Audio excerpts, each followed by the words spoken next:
f de x igual a x al cuadrado partido por x menos 1.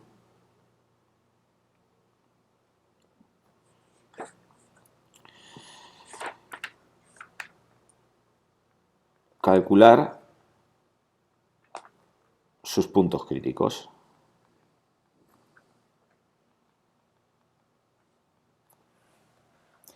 Bien, recordamos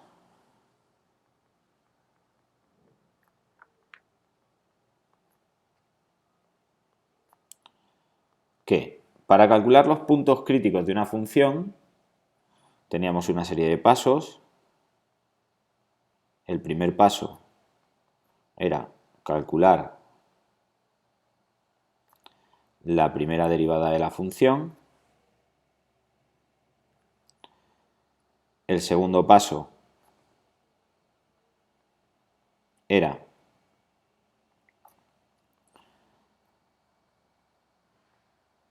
calcular las raíces de la primera derivada de la función, es decir, hacemos la primera derivada de la función igual a 0 y de ahí se van a obtener unos valores y obtenemos una serie de valores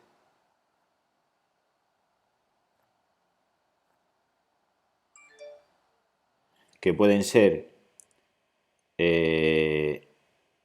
valores o valor, puede ser uno o varios, ¿de acuerdo? Que llamaremos valores críticos.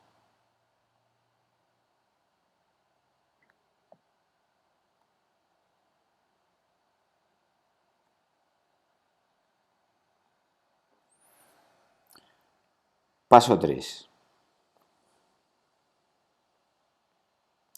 En el paso 3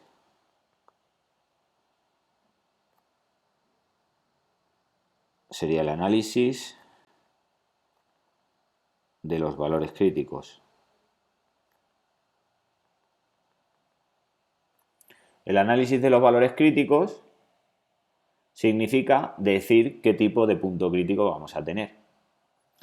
Y recordamos que tenemos dos formas de analizarlo. Utilizando el criterio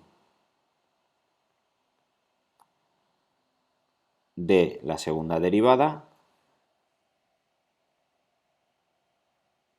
y este criterio consistía en que si la segunda derivada de un valor crítico, al sustituir un valor crítico en la segunda derivada, esto era mayor que 0, entonces el valor crítico es mínimo.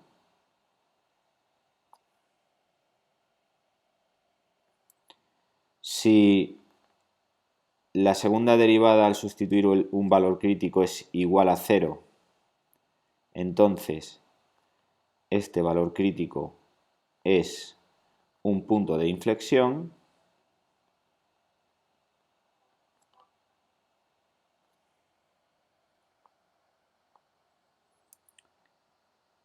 Y si al hacer la segunda derivada, sustituir un valor crítico en la segunda derivada, me da menor que 0, entonces el valor crítico es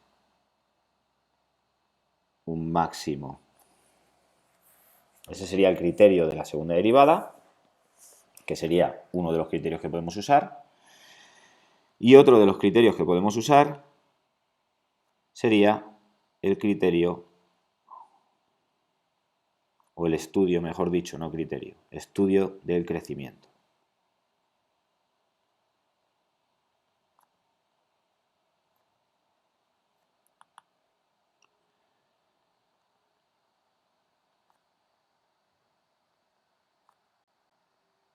De la función que nos den. El estudio del crecimiento lo hacíamos, en realidad era estudiar el signo de la derivada de la función. Y si recordamos lo que vimos ayer, lo que hacíamos era generar desde menos infinito a más infinito, parando en los valores críticos.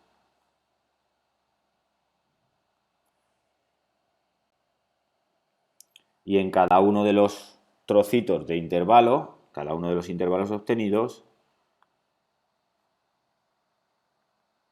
estudiando el signo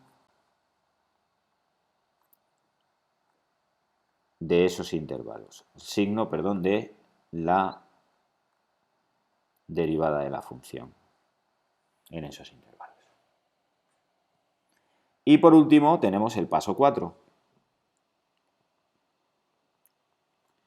que el paso 4 sería determinar el lugar geométrico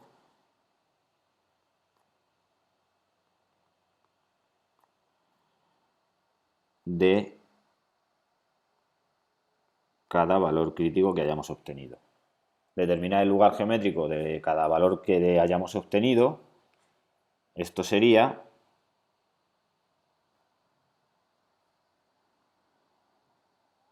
sustituir en la función el valor crítico para obtener la coordenada y del hipotético punto, ¿vale? Entonces el punto que obtengamos va a ser el valor crítico y lo que valga el valor crítico en la función. ¿Vale? Bien, esta sería la parte teórica del ejercicio. Y ahora, como nos dan una función, pues vamos a ver la parte práctica. ¿Vale? Voy a tratar de hacerlo completo, es decir, en el paso 3, que sería el análisis de los valores críticos, es obvio que la segunda derivada de la función que tenemos es más compleja que la primera derivada, es decir, va a tener su complejidad, pero voy a hacer el análisis de los valores críticos utilizando el estudio de crecimiento y el criterio de la segunda derivada, ¿vale?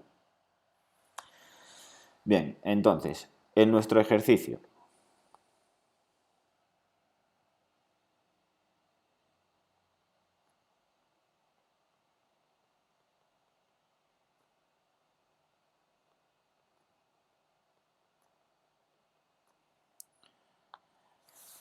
bueno, pues paso 1.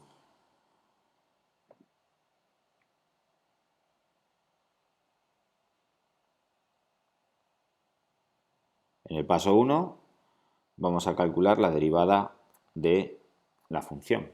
La función que tenemos es una derivada de tipo, o sea, es una función de tipo racional. Por lo tanto, como es una función racional,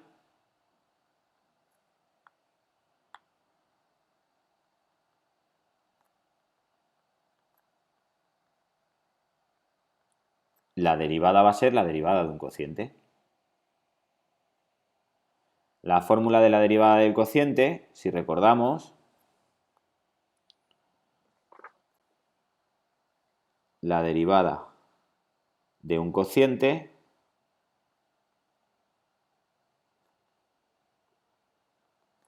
era igual a la derivada del numerador por el denominador sin derivar, menos el numerador por la derivada del denominador, entre el denominador al cuadrado. Esta va a ser una derivada de las que vamos a tener que hacer constantemente, porque como dije ayer, en la explicación de ayer, el 90% de las ocasiones vamos a tener una función racional, porque en el 90% de las ocasiones vamos a estudiar el crecimiento, ¿vale? Entonces, partiendo de esto, nosotros lo que tendríamos es que la derivada de nuestra función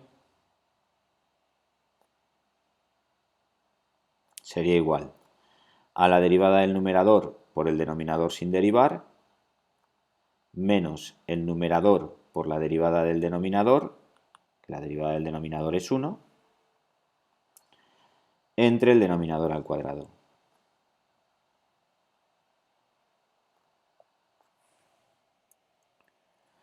Cuando obtengamos una derivada de este tipo, tratamos de simplificarla en el numerador, o sea, realizamos las operaciones que tengamos en el numerador y en el denominador. O sea, solo en el numerador, perdón. ¿Por qué? Pues porque luego la vamos a tener que igualar a 0 en el segundo paso. Con lo cual, aquí lo que tendríamos sería 2x al cuadrado menos 2x menos x al cuadrado entre x menos 1 elevado al cuadrado. Con lo cual la derivada me quedaría x al cuadrado menos 2x entre x menos 1 elevado al cuadrado. Esa sería nuestra derivada. Paso 2. En el paso 2 lo que vamos a hacer va a ser la derivada de la función, la vamos a igualar a 0 para obtener las raíces de esa derivada. Ojo, si la función que tengo es racional y lo que me queda es una fracción, recordamos que ayer yo dije, oye, cuidado, que si yo tengo esto entre esto igual a 0, este señor va a pasar para acá multiplicando y por tanto eso es como si tuviésemos exactamente lo mismo que tener solo el numerador igual a 0. Por tanto, lo que tendríamos aquí es x al cuadrado menos 2x igual a 0, sin importarnos lo que valga el denominador. Porque como el denominador va a pasar multiplicando, multiplícate por 0. Bien, aquí resolvemos.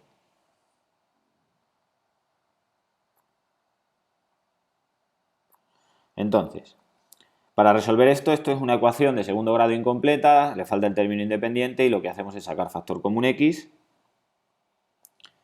Sacamos factor común x por x menos 2 igual a 0 y vamos a tener o bien x es igual a 0 o bien x menos 2 es igual a 0, de donde tenemos que x sería igual a 2 y obtenemos estos dos resultados, x igual a 0 y x igual a 2, que serían las dos raíces de la derivada de la función y por tanto sería un valor crítico y otro valor crítico, que todavía no sabemos qué van a ser. Si van a ser máximos, mínimos, no lo sabemos. Bien, seguimos.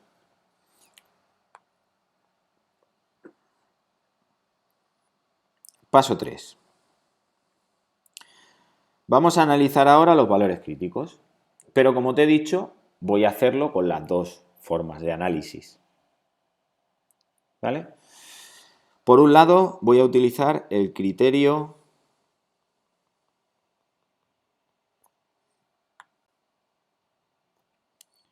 de la segunda derivada. Y me voy a dividir la hoja en dos partes. Y aquí lo vamos a hacer por el estudio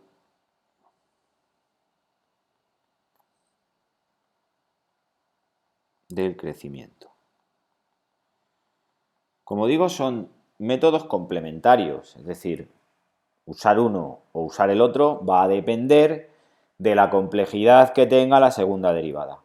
Entonces, habrá funciones donde nos interese más utilizar el criterio de la segunda derivada y habrá funciones donde nos interese más utilizar el crecimiento. ¿En qué funciones? Pues obviamente funciones polinómicas, funciones que no sean racionales, el criterio de la segunda derivada va a ser más rápido. En funciones racionales, el crecimiento. ¿Vale? Bien, entonces, con el criterio de la segunda derivada, lo primero que tenemos que hacer es calcular,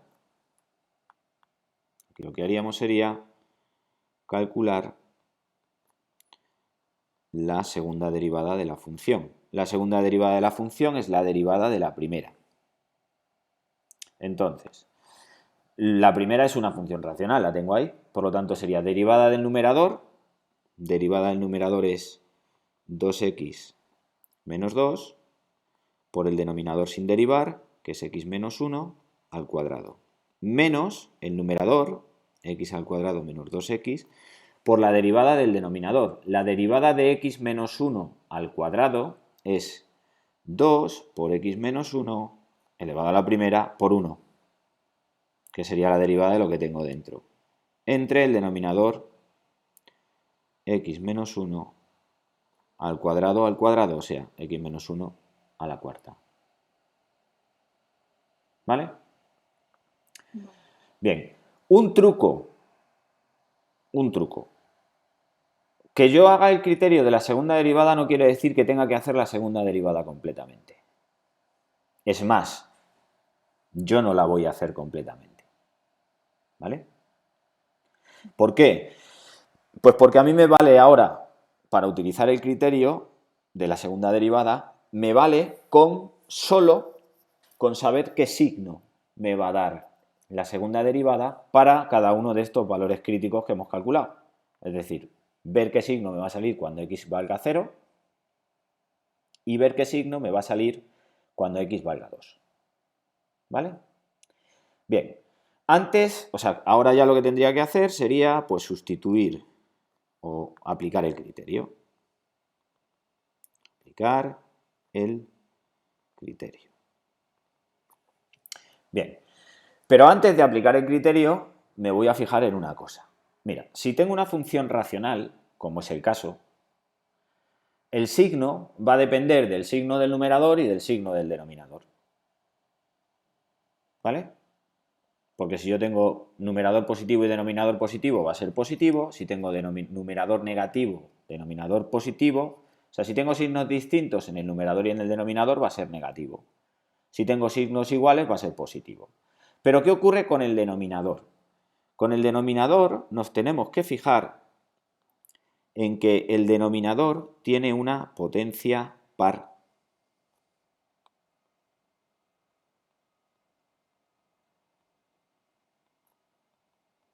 ¿Y qué significa tener una potencia par? Pues que el denominador va a ser siempre positivo.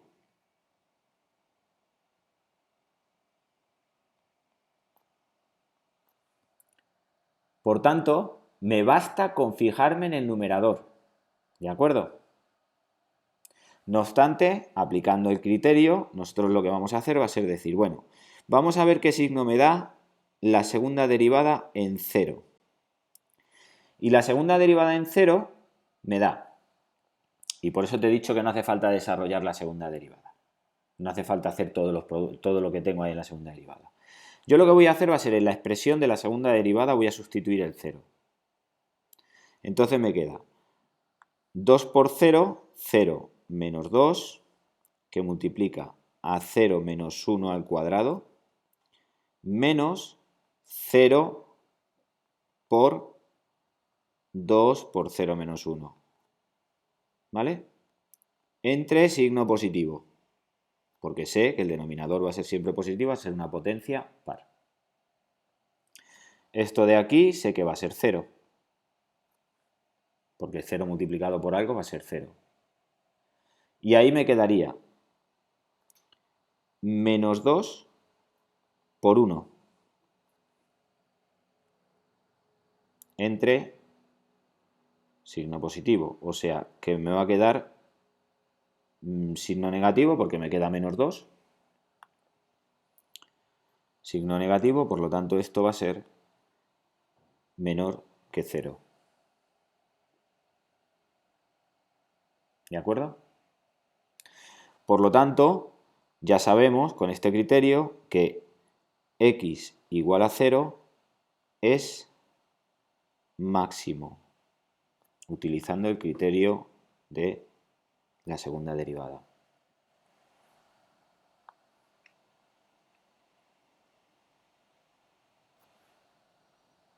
Ahora vamos a repetir el proceso para el valor 2. y vuelvo a hacer lo mismo.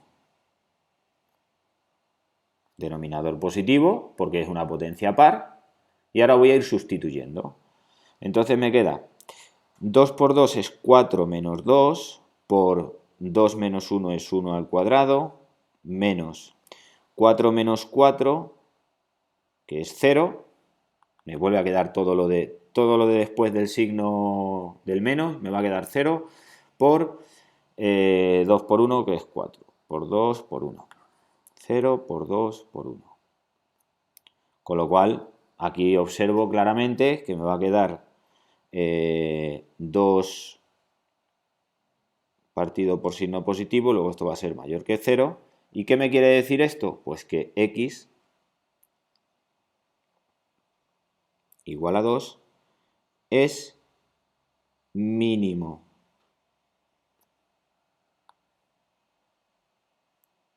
¿Vale? Aplicando el criterio. Dime. El x igual a 0 es máximo porque es menor a 0. Sí, porque el criterio dice, teóricamente, lo que nos dice es que si al aplicar un valor crítico de los que hemos obtenido en la segunda derivada me da mayor que 0, el valor es mínimo, y si me da menor que 0, el valor es máximo. Y ahí nos ha dado menor que 0.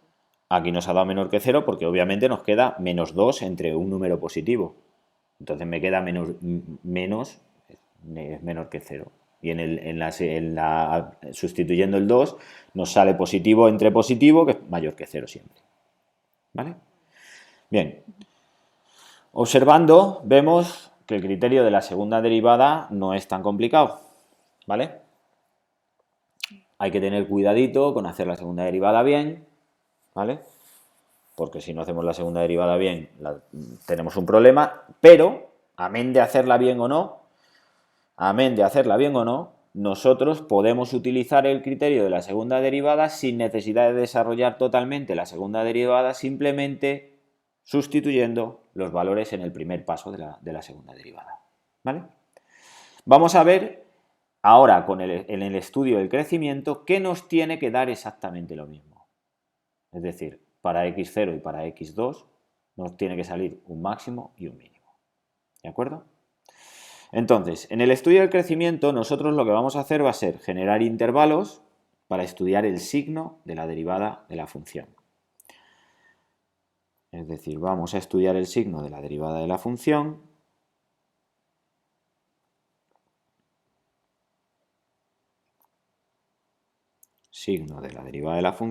en una serie de intervalos que van a empezar en menos infinito y van a ir parando en los valores críticos. Por lo tanto, de menos infinito vamos a ir a 0, que sería el primer valor crítico.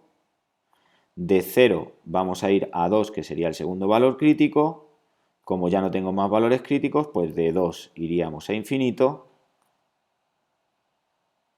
¿De acuerdo?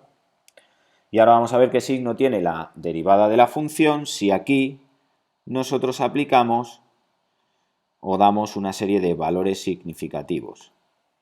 Los valores significativos son valores que se encuentran dentro de los intervalos que no se acercan a un extremo o a otro extremo, están alejados de los dos. Entonces yo, por ejemplo, en los que tengo infinito siempre doy valores 100 o menos 100, porque son valores que están muy alejados de los dos intervalos, ¿de acuerdo?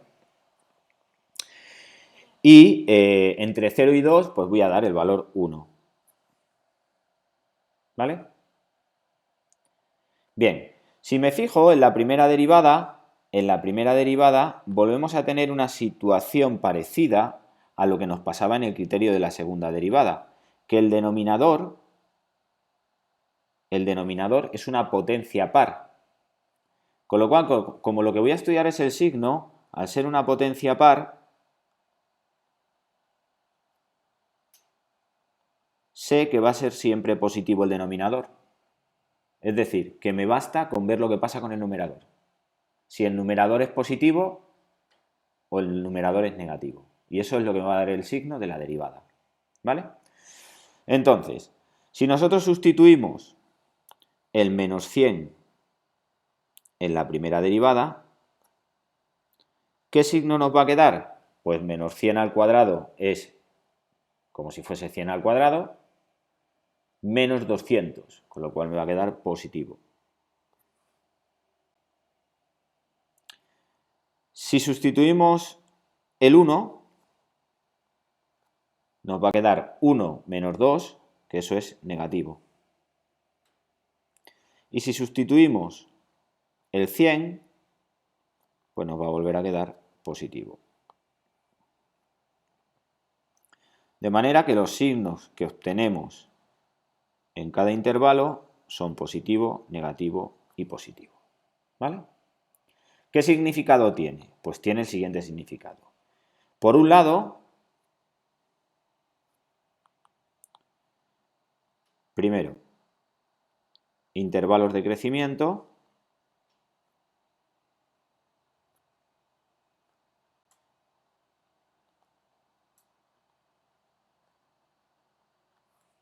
Y los intervalos de crecimiento serían decir en qué intervalos crece y en qué intervalos decrece. Crece positivo, ¿vale? Cuando nosotros tenemos una función en un intervalo que la derivada sea positiva, lo que tenemos es que la función crece. Y cuando es negativo, la función decrece. Entonces, ¿qué intervalos tenemos? Pues tenemos que la función crece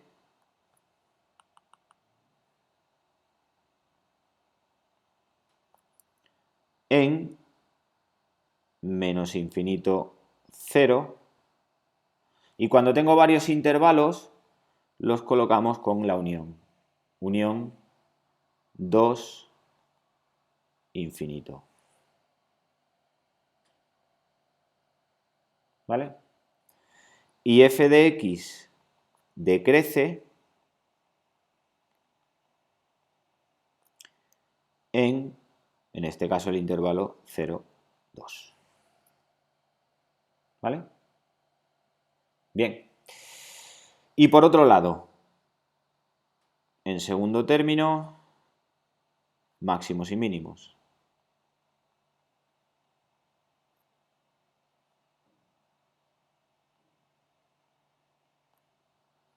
Y puntos de inflexión, ¿vale? Que podemos determinar las tres cosas. Entonces, si en un cambio de intervalo, ¿vale? En un valor de cambio de intervalo, en este caso yo tengo valores de cambio de intervalo el 0 y el 2. ¿De acuerdo? Esos serían los valores en donde cambiamos el intervalo. Si en un valor de cambio de intervalo tenemos positivo, o sea, pasa de positivo a negativo, en ese valor lo que tenemos es un máximo. ¿Vale? ¿Por qué? Porque la función hasta el 0, en este caso, crecería, iría hacia arriba, y del 0 en adelante iría hacia abajo. Decrecería. ¿Vale? Entonces, cuando pasa de positivo a negativo, máximo. Si pasa de negativo a positivo, tenemos un mínimo. Un mínimo en ese valor. Entonces, si observamos, aquí en el 2 pasa de negativo a positivo y crecería aquí. ¿Vale? Y si no hay cambio de signo,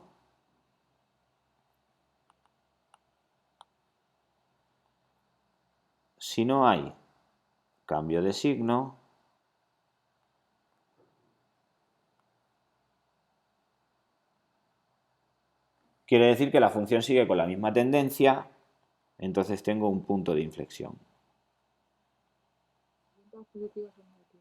Exactamente. Imagínate que en el 0, de menos infinito a 0 fuese positivo y de 0 a 2 también fuese positivo. Entonces en el 0, que es el valor de paso de cambio de intervalo, nosotros tendríamos un punto de inflexión.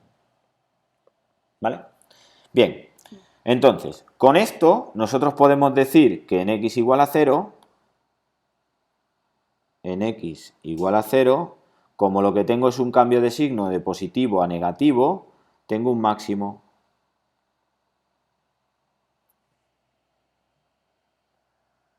Y en x igual a 2, como lo que tengo es un cambio de negativo a positivo, tengo un mínimo. ¿Vale? Observamos que los resultados son exactamente los mismos que haciendo o aplicando el criterio de la segunda derivada. ¿Vale?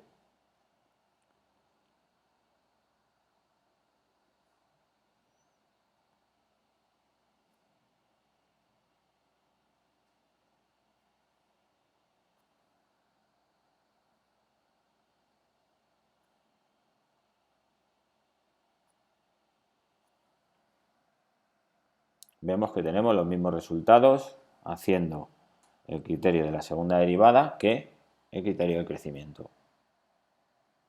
¿Vale? Vale. Bueno, pues ya lo que nos falta solamente sería determinar el lugar geométrico. Determinar el lugar geométrico, que sería el paso 4.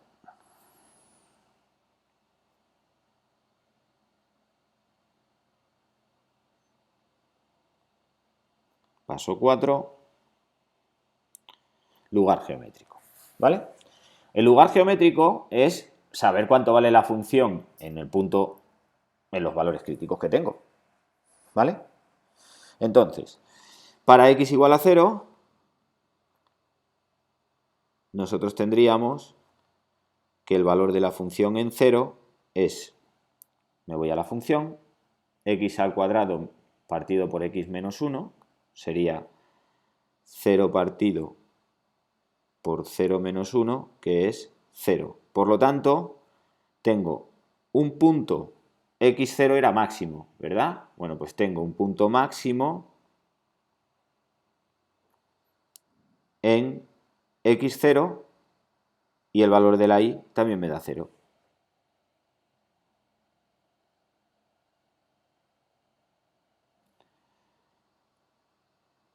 Para x igual a 2 tendríamos el valor de la función en 2, que sería 4 partido por 2 menos 1, que sería 4 partido por 1, que es 4. Luego tenemos un punto mínimo en el punto 2, 4. ¿Vale?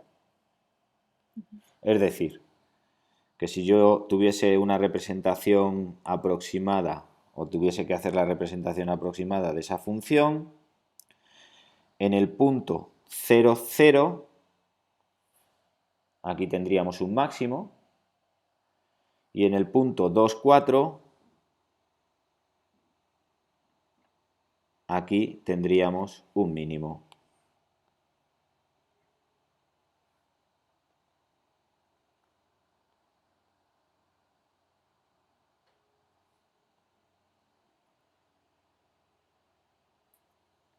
Es decir, que la gráfica aproximada de la función, sería algo así. Aquí tiene que hacer esto, por ser un mínimo, ¿vale?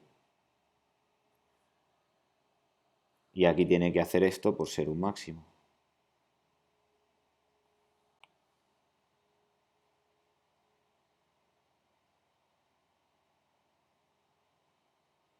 ¿Entendemos? Por eso, cuando nosotros representamos, si te acuerdas, cuando nosotros hicimos la primera representación de esa función, que la hicimos solamente con las aplicaciones de límites, yo dije, oye, esta función, si hacemos su dominio, si hacemos su continuidad, si hacemos sus asíntotas, pues resulta que tiene una asíntota en x igual a 1, una asíntota oblicua igual a x más 1, determinábamos que el dominio eran todos los reales menos el 1, no era continua en 1 y además pues la zona de representación era esta, ¿vale? Y yo ya dibujé aquí. Si te das cuenta, en el 0, 0 ya dibujé un punto crítico, un punto máximo, y aquí, sin saber cuáles eran las coordenadas, pero con las asíntotas, intuía que tenía otro punto crítico. ¿Vale?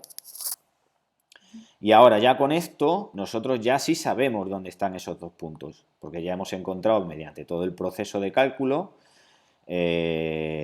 dónde estarían esos dos puntos. Entonces tenemos el punto máximo, que sería el 0, 0, y el punto mínimo, que sería el 2, 4. ¿Vale?